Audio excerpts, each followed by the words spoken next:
Hier a eu lieu au palais présidentiel la cérémonie de présentation de vœux au président de la République Alassane Ouattara par les membres du gouvernement, le corps diplomatique, les présidents des institutions, les forces ivoiriennes, les responsables des partis politiques, les chefs traditionnels et religieux. La formation des agents enquêteurs sur le niveau de vie des ménages a débuté hier lundi dans la commune de Cocody. Ces enquêtes sont conduites par l'Institut national de la statistique et financées à hauteur de 997 millions de francs CFA. La fin de la transition en Centrafrique est officiellement repoussée au mois d'août de cette année. Les conditions ne seraient pas remplies pour des élections justes et transparentes. Mesdames et messieurs, bienvenue et merci de suivre les informations sur RTI 1. Hier a eu lieu au palais présidentiel la cérémonie de présentation de vœux au président de la République Alassane Ouattara. La cérémonie a démarré par les honneurs militaires, suivie par la présentation des vœux par les membres du gouvernement, les présidents des institutions et les membres du cabinet présidentiel. Viviane Aïmer. La cérémonie de présentation des vœux de Nouvel An au président de la République est une cérémonie importante dans l'ordre protocolaire de la République de Côte d'Ivoire. En cette qualité, elle démarre toujours par un cérémonial de présentation des honneurs militaires au président de la République. C'est un peloton d'honneur composé du drapeau de la garde républicaine et sa garde, de la musique de la garde républicaine, plus une section de la gendarmerie nationale, une section des forces terrestres, une section des forces aériennes, une section de la marine nationale et une section de la garde républicaine. L'ensemble placé sous le commandement du colonel Yaké, chef de corps du bataillon blindé des forces terrestres, qui a rendu les honneurs militaires au président de la République Alassane Ouattara sur l'esplanade du palais présidentiel avant qu'il ne se rende dans la salle des pas perdus du palais présidentiel pour recevoir les vœux de la nation. En premier, les présidents des différentes institutions de la République, le président de l'Assemblée nationale, le Premier ministre, chef du gouvernement, le président du Conseil constitutionnel, le président de la Cour suprême, le président du Conseil économique et social, la grande chancelière, le médiateur de la République, le président de la Commission électorale indépendante, le président de la Haute Autorité pour la bonne gouvernance, l'inspecteur général d'État. À la suite des présidents d'institutions, le président de la République a reçu les vœux des ministres d'État, puis ceux des autres membres du gouvernement, suivis enfin par les membres du cabinet présidentiel. Le corps diplomatique accrédité en Côte d'Ivoire a lui aussi présenté ses vœux au président de la République. Son porte-parole, le nonce apostolique doyen du corps diplomatique, Monseigneur Joseph Spiteri, a salué l'action du président de la République Alassane Ouattara, tant au plan social qu'au plan politique. Restons avec Viviane Aïmer. Chef des missions diplomatiques accréditées en Côte d'Ivoire, représentant des organisations internationales, consul honoraire, la tradition, comme chaque année, a été respectée. La présentation des vœux de Nouvel An a donné lieu à un échange d'allocutions entre le président de la République et le corps diplomatique accrédité en Côte d'Ivoire. Le nonce apostolique, Monseigneur Joseph Spiteri, doyen du corps diplomatique, a félicité le président de la République Alassane Ouattara pour avoir repositionné la Côte d'Ivoire sur l'échiquier international. Il a salué les efforts du gouvernement pour améliorer les conditions sociales des populations, pour créer un climat politique apaisé. La Côte d'Ivoire et son président sont des acteurs importants sur l'échiquier international, que vous ne ménagez aucun effort pour faire entendre la voix de la Côte d'Ivoire en faveur de la paix, de la coopération internationale et du développement durable. La collaboration internationale a permis à la Côte d'Ivoire de multiplier les projets pour l'éducation, la santé, le renouvellement des infrastructures, la sauvegarde de la nature, comme on peut constater avec la construction des routes, des écoles, des dispensaires, des hôpitaux. En plus, la mise en œuvre de la couverture maladie universelle, ainsi que toutes les politiques menées à l'endroit des femmes et des enfants, témoigne clairement de la volonté de votre Excellence de servir les citoyens les plus vulnérables.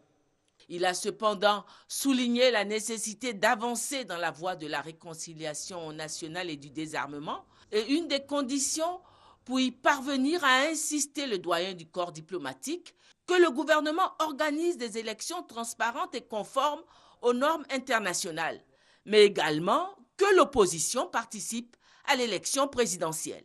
Nous saluons de tout cœur la reprise du dialogue politique avec l'opposition. Nous réitérons notre appui à toutes les forces politiques de la Côte d'Ivoire, particulièrement à l'opposition, en les invitant à opter pour la voie des urnes, lieu privilégié de l'expression des aspirations démocratiques d'un peuple, et à participer à l'élection présidentielle et aux autres élections. La politique de la chaise vide ne sert ni les partis politiques, ni la démocratie, encore moins la population. Devant ces représentants de la communauté internationale, le président de la République a dit une nouvelle fois sa détermination à poursuivre l'œuvre de construction et de consolidation de la paix en Côte d'Ivoire. Nous ne ménagerons aucun effort pour la paix et pour l'union entre les filles et les fils de notre pays. À ma qualité de garant de la Constitution, vous pouvez compter sur ma disponibilité. L'un des grands défis qui nous attend au cours de cette année et que vous avez fort justement évoqué est l'organisation de l'élection présidentielle. Cette élection doit consacrer nos efforts de normalisation totale, de construction démocratique, afin de sceller définitivement la réconciliation nationale. Je peux vous garantir qu'elles seront inclusives, libres, transparentes, apaisées et conformes aux standards internationaux.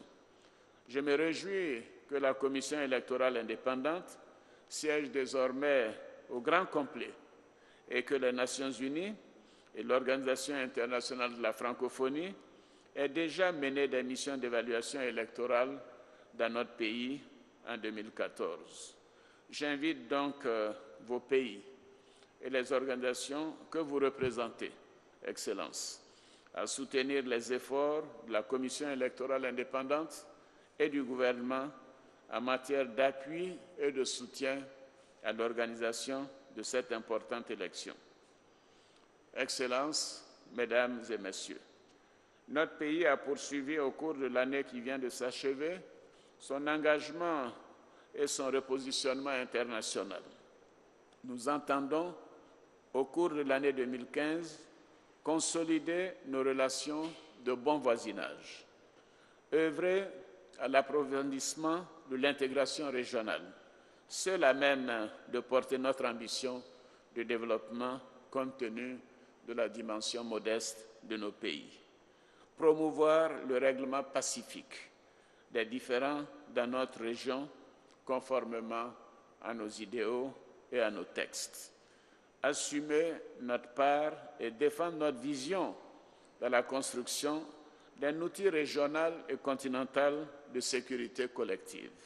Le président de la République a saisi l'occasion pour inviter les partenaires de la Côte d'Ivoire à soutenir l'effort de paix entrepris par le gouvernement en contribuant au fonds créé pour l'indemnisation des victimes de la crise post-électorale et en apportant un appui à la CEI, la Commission électorale indépendante, et au gouvernement pour l'organisation des prochaines élections. Les membres des institutions nationales ont présenté également leur vœu au président de la République par la voix de leur porte-parole, la première vice-présidente de l'Assemblée nationale. Ils ont dit leur totale disponibilité à accompagner le chef de l'État dans sa vision de modernisation de la Côte d'Ivoire. Toujours Viviane Haïm.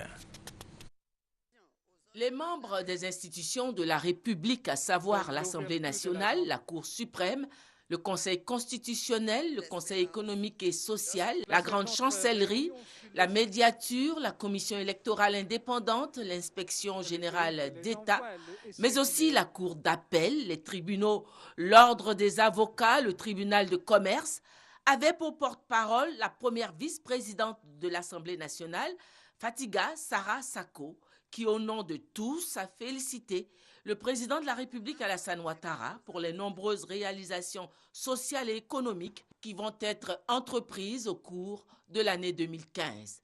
Elle a réaffirmé la disponibilité de toutes les institutions du pays à accompagner le président de la République dans la réalisation de sa vision. Elle a émis le vœu que les élections présidentielles qui se tiendront au cours de l'année 2015 soient transparentes et consensuelles. Les institutions dont nous sommes l'émanation en vertu des missions spécifiques qui leur sont assignées, sans assujettissement aucun, s'attelleront à accompagner cette dynamique forte et cette vision ascendante. Cette année nouvelle est également l'année de joute électorale importante, attenante au présidentiel que nous souhaitons toutes et tous, inclusive, transparente, apaisée et démocratique. Notre vœu le plus ardent est le primat de la paix, de la cohésion sociale, de la fraternité, de l'union, gage de développement durable. Le président de la République, une fois de plus, a rassuré les uns et les autres. Nous avons l'ambition de continuer de renforcer nos institutions en leur donnant les moyens nécessaires à leur bon fonctionnement. Ceci est indispensable pour le bon fonctionnement de l'État de Côte d'Ivoire. Je voudrais donc vous traduire toutes mes félicitations pour l'important travail accompli malgré les moyens limités qui sont les nôtres. Mais nous ferons mieux au cours des années à venir. Comme vous le savez tous, les nouveaux défis nous attendent. Mais je sais compter sur vous et sur l'ensemble des personnels de vos institutions pour relever au bénéfice des populations de notre pays ces défis pour la paix et la cohésion nationale. Pour finir, le président de la République a promis faire en sorte que les institutions en Côte d'Ivoire deviennent fortes. Des moyens conséquents seront mis à leur disposition pour leur permettre de bien fonctionner, a-t-il promis. Les membres du corps préfectoral, les élus communaux et régionaux étaient aussi de la partie pour présenter leur vœu de nouvel an au chef de l'État. Ce moment a été également marqué par des échanges d'allocutions. Jérôme Kofi à Bolin. Le groupe composé des membres du corps préfectoral, des élus communaux et régionaux a eu pour porte-parole le préfet du Haut-Sassandra, M. Broukwame, préfet de Daloa. Pour lui, c'est d'abord un grand honneur de prendre la parole à l'occasion de cette cérémonie de présentation de vœux de nouvel an au président de la République, Alassane Ouattara. Des vœux présentés au nom des représentants du chef de l'État à l'intérieur du pays pour parler du corps préfectoral, des maires ainsi que des présidents des conseils régionaux. Se donnant l'occasion de faire le bilan de l'année écoulée, le préfet Broukwame a salué toutes les actions menées par le président de la République au bénéfice des populations, citant en exemple le pont Henri Konan Bédié et les grands travaux de développement à la faveur des visites d'État du président Alassane Ouattara dans la Côte d'Ivoire profonde. C'est à ce titre qu'il a dit du chef de l'État qu'il est un bâtisseur infatigable et un architecte chevronné qui mérite d'être soutenu dans tous ses efforts pour le développement de la Côte d'Ivoire. Excellence, Monsieur le Président de la République, vous êtes le plus souvent à la tâche qu'à l'honneur, en dépit des privilèges que confère l'autorité que vous incarnez. En si peu de temps, vous avez su reconstruire la Côte d'Ivoire déliquescente, colmater bien des brèches qui entamaient la cohésion sociale, raccommoder le tissu social désagrégé, le tout concourant à faire de la Côte d'Ivoire un havre de paix où il fait bon vivre et un pays émergent pour le bonheur du peuple ivoirien et des amis de la Côte d'Ivoire. Réagissant, le président de la République a félicité le corps préfectoral, les maires et les présidents des conseils régionaux pour leur rôle en vue de la réussite des différentes visites d'État. Il les a encouragés à continuer leur mission de développement local avec la détermination qui les a toujours caractérisés. J'ai pu constater le travail important qui est effectué à l'occasion notamment de mes visites d'État dans les régions que j'ai eu le privilège de visiter ces temps-ci, le Tonkui, le Kabali, le Gontougou, le Boukani, le Poro, le Tchologo, la Bagoué, le Gweke, les lacs et enfin l'Ifou.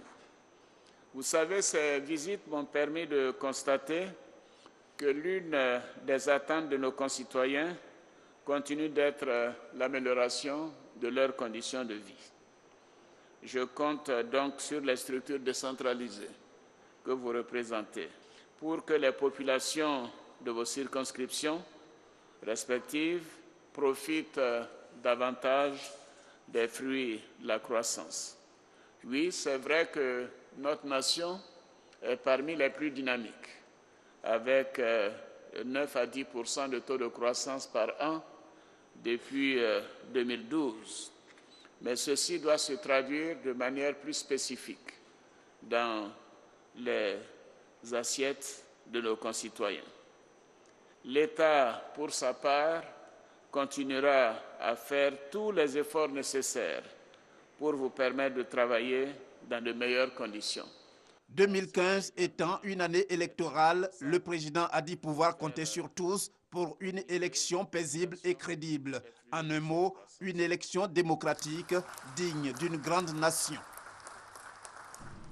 Et nous allons rester avec Jérôme Kofi Abolin, qui a également suivi pour RTI1 les vœux des grands commandements des forces républicaines, de la gendarmerie nationale, de la police nationale, ainsi que des douanes ivoiriennes, de la marine, des eaux et forêts et des gardes pénitentiaires. Voici son reportage. En formulant les vœux au président de la République, au nom des grands commandements, le général Soumaïla Bakayoko, chef d'état-major général des forces républicaines de Côte d'Ivoire, a évoqué l'action conjuguée des forces qui, selon lui, s'est révélée positive.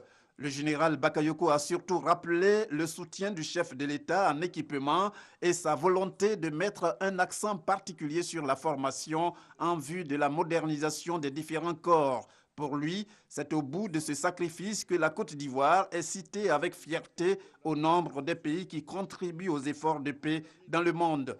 Toutefois, le général Bakayoko a souhaité que l'année nouvelle soit celle de la réhabilitation des casernes au regard de la modernisation en vue. En 2015, nous espérons voir les casernes réhabilitées, acquérir des moyens performants de détection et de surveillance aux frontières, notamment dans la région des Grabo, où nous avons eu malheureusement la perte de 3 de nos hommes. Nous comptons également être dotés pour les forces terrestres de la deuxième série de véhicules tactiques avec le fonctionnement de la structure d'entretien et de soutien, l'établissement central d'approvisionnement, de réparation et de reconstruction automobile, l'ECARA, basé à Akwedo. Pour les forces aériennes, des moyens aériens de transport de troupes.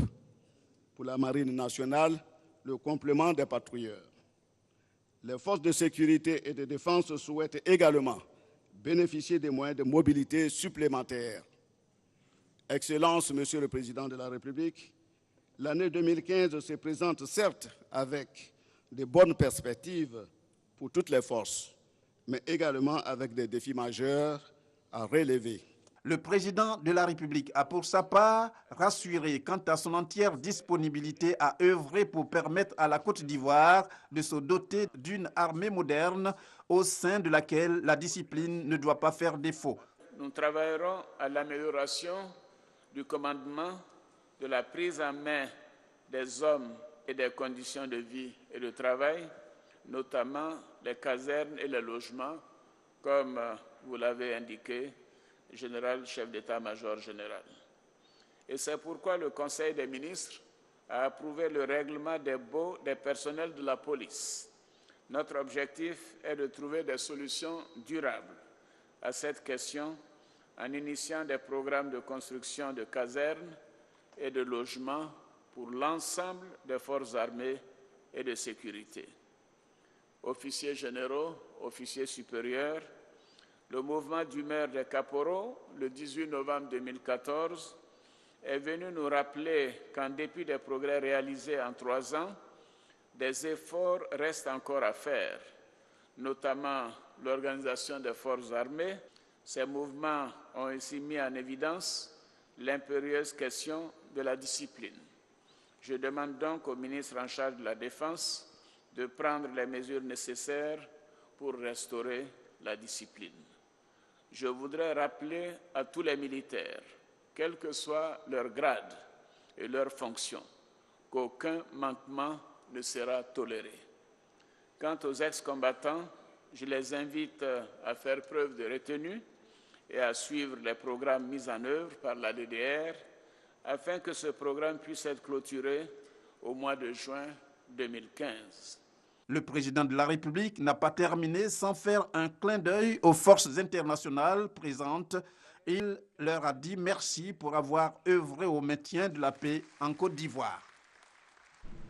Et cette information, le procès de Mme Simone Gbagbo Seko, accusée pour atteinte à la sûreté de l'État lors de la crise post-électorale, a repris ce mardi. Deuxième grand titre de cette édition, la formation des agents enquêteurs sur le niveau de vie des ménages a débuté hier lundi dans la commune de Cocody. Et ces enquêtes sont conduites par l'Institut national de la statistique et financées à hauteur de 997 millions de francs CFA. Patricia Omouetia. Exposer les règles de confidentialité des renseignements recueillis. Nous ne sommes pas à un cours d'expression orale, mais plutôt à la formation des agents enquêteurs dans le cadre de la réalisation de l'enquête sur le niveau de vie des ménages. Sur 2800 agents, 300 ont été sélectionnés. C'est une enquête vraiment qui est très importante pour l'évolution du pays, parce qu'on parle de l'émergence 2020. Alors il faut faire cette enquête pour pouvoir voir les conditions de vie que mènent les ménages en Côte d'Ivoire. L'objectif principal est de collecter des informations afin d'évaluer la dégradation des conditions de vie des ménages et mesurer l'impact de la crise post-électorale dans certaines localités. Il faut d'abord avoir un niveau minimum de bac. Ensuite, il faut savoir maîtriser l'outil informatique, puisque maintenant, à l'INS, il y a une innovation. Nous ne travaillons plus avec le support papier.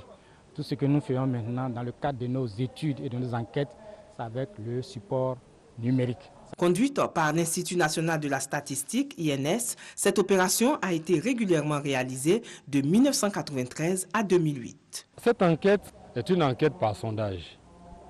Ce n'est pas tous les ménages que nous allons visiter. Mais nous allons visiter toutes les régions de Côte d'Ivoire, aussi bien les milieux urbains que les milieux ruraux des 31 régions plus les 2 districts autonomes, pour que nous ayons le niveau de vie en milieu urbain et le niveau de vie en milieu rural. La collecte des données sur le terrain démarrera à partir du 22 janvier et prendra fin le 20 mars 2015. Tout à fait autre chose, le conseil municipal d'Ouragayo dans la région du Gor a tenu sa 4e session ordinaire. Il a été question de projets de développement et de budget de l'exercice 2015 qui s'équilibre en recettes et dépenses à 139 millions de francs CFA. Honorine Kakoubla, Anigori. 8 points étaient à l'ordre du jour de cette session ordinaire de l'année 2014 du conseil municipal de Ouragayo, présidé par le maire de la commune, Pierre Dakouri-Tablé. Il avait à ses côtés le sous-préfet Léopold Agnon-Kwakou. Il s'agit notamment de l'état d'exécution du budget de l'exercice 2014 au 28 novembre 2014 et surtout de l'examen et l'adoption du projet du budget primitif de l'exercice 2015 qui s'équilibre en recettes et dépenses d'environ 139 millions de francs CFA. Outre les projets en cours de réalisation au titre de l'exercice 2014, notamment le commissariat de police, la PATAM du village de Krobopa, 4 classes plus un bureau du directeur de l'EPP Ouragayo et le centre culturel, des chantiers ont été visités en marge de la 4e session ordinaire du Conseil. Les conseillers ont planché sur les projets prévus au titre de l'exercice 2015. Ce sont entre autres les réhabilitations de l'EPP Ségouekou, le bâtiment central de la mairie et les travaux topographiques et fonciers au quartier gendarmerie pour une promotion immobilière. Les populations apprécient les réalisations du nouveau maire pour leur mieux-être et pour le développement de la commune de Ouragayo. La rencontre a pris fin par une cérémonie de remise de dons aux populations. Revenons dans cette édition sur la célébration du Maouloud. C'était dans la nuit du samedi à dimanche. Notre reporter Kwasi Mamadou était à Kelendjan, dans le département de Samatigila, au nord de la Côte d'Ivoire, pour voir comment cette nuit qui marque la naissance du prophète de l'Islam a été commémorée. Voici son reportage. Cette année encore, ils étaient plus de 5000 fidèles musulmans à effectuer le pèlerinage de Kelendjan, village spirituel situé dans la sous-préfecture de Samatigila, à l'occasion de la commémoration de la naissance du prophète de l'Islam. Ils y sont pour solliciter des bénédictions du Cheikh Makia Bouaké Samassi, homme spirituel. Et pour cette 19e édition, ils étaient tous là. Membres du gouvernement, autorités administratives, acteurs politiques, cadres, personnes anonymes. Chacun avec ses vœux et ses intentions à soumettre à Allah à travers le Saint Cheikh Makia Bouaké Samassi. Les bénédictions pour le mariage, les études, la réussite, et plein de choses. La dernière fois, mes vœux ont été réalisés. Ce que j'ai demandé à Dieu, tout a été exaucé. Les enfants ont trouvé travail et puis aussi tout le monde a fait la paix aussi. Pour cette célébration, un fait marquant, la présence massive de femmes, et cela s'explique selon elle. Moi je suis là aujourd'hui à cause de mes enfants. Moi je suis vieille. Aujourd'hui, tu veux que moi je dorme bien, c'est que mes enfants ont réussi. Tout le monde sait que toutes les mamans ont toujours des problèmes à cause de vous les enfants. Le mariage et tout ce qui en suit, parce qu'une mère, tu passes à ton mari, tes enfants et ta descendance toujours. Pour les cas de la région du Kabadougou, il faut promouvoir cette rencontre spirituelle pour le développement du Denguélé. Pour nous, le secteur culturel et le secteur islamique au niveau du district du Denguélé est un facteur clé de notre développement. Beaucoup de cadres ont commencé à entreprendre des actions économiques importantes dans leur village. Et c'est ces actions que nous attendons. Parce que l'émergence viendra des activités que nous allons tous mener au niveau de nos différents villages. Parce que l'émergence, ce n'est pas qu'à Abidjan. Pendant 11 jours, les 1200 talibés du Cheikh Makia Bouaké Samassi ont lu plus de 80 000 fois le Dailet Kairat, une prière sur le prophète de l'Islam. Le guide spirituel a saisi l'occasion pour adresser des prières à Allah, pour la paix et le développement de la nation ivoirienne, mais aussi pour l'éradication de la maladie à virus Ebola. Au terme de ces moments de spiritualité, les fidèles musulmans, venus de toutes les régions de la Côte d'Ivoire et des pays de la sous-région, sont repartis satisfaits, avec la ferme conviction que leurs vœux seront exaucés par Allah. Hors de la Côte d'Ivoire, la fin de la transition en Centrafrique est officiellement repoussée au mois d'août de cette année, ce qui revient à 6 mois supplémentaires. Les conditions ne seraient pas remplies pour des élections justes et transparentes dans ce pays. En Tunisie, Abé Baïsis est le nouveau Premier ministre depuis hier, ex-ministre de l'Intérieur pendant la transition, ex-conseiller à l'Intérieur sous Ben Ali, aussi secrétaire d'État à l'Environnement. Il a la charge de former dans les prochaines semaines un gouvernement capable de remettre la Tunisie sur le chemin de développement. La nouvelle secrétaire générale de la francophonie, Michaël Jean, est officiellement entrée en fonction aujourd'hui et lors d'une courte cérémonie de passation de charge avec le secrétaire général sortant, Abdou Diouf. C'était au siège de l'Organisation internationale de la francophonie. Et c'est la fin de cette édition. Merci de l'avoir suivi. Restez avec nous sur RTI 1.